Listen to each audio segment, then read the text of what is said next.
Mm. Doon pa ko. Yummy. Yummy. Yummy, may tummy. Yan sana to pag inanaron yun na may nagwali.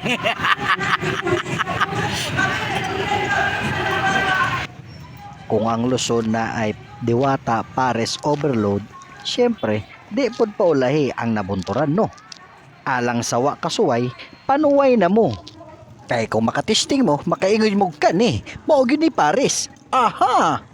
Anyway, ang tawag daw ni na Pares is Palaboy Pares Overload ha. Okay? Alright, rock and roll! O tanawa mga papi, o tanawa ha. O awa, gamay na lang sulod.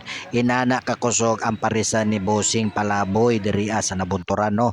Malocated ni sa atbang sa NCCC diri ara sa Arabeo Street no. Sa Dahalang Arabeo. Okay? Medyo na ulahita sa tikang kay gamay na lagi nabilin pero at least napay para sa tuwa no. Okay? Pangmasa mo kayong presyo mga papi koy. Morning Pares na wag yun gitipid mga papi. Tanawa, tanawa yun sa pagprepare papi ha. Tanawa, tanawa. Ug tuwara. Klaro kay TV mga papi koy. Bisan pagwa mo ng utana, sure gyud na kanang karniha, perte gyud ang humuka mga papi koy.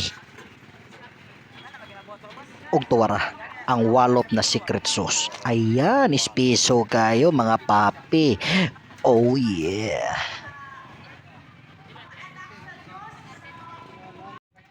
Ayun no, beef pares onya na ay fried rice. Inya na ay fried garlic sa ibabaw. Champion. Garnisan pa gyud og dahon sa Bombay. Walop.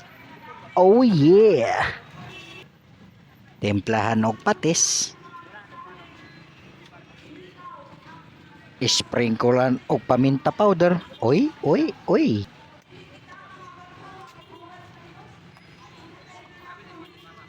Pugaan og limon.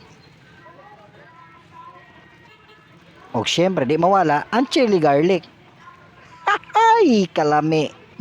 Mekos-mekos. Og syempre ano pa ba hinihintay natin? Pod trip na des.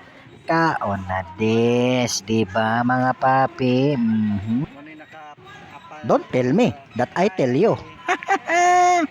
Champion na beef pares, di ba? Yeah, hello. Hi chicks, wait well. Pangag dapod mo eh. Kaluoy sa kameraman. O, toran ako. Okay, pasensya na gud ha. Time lapse sa ata kay murag gutom na manggod. Basta ay lang mo kalimot. Palaboy Pares. Nara sa atbang NCC sa Dalang Arabeo. Okay mga papi. Oh yeah. Ug in kaso mapingis mo sa sabaw papi ha. Pwede daw kaya mo request og kuan ha. Kanang boss, pa-refill sabaw be. One time pinalive. Okay.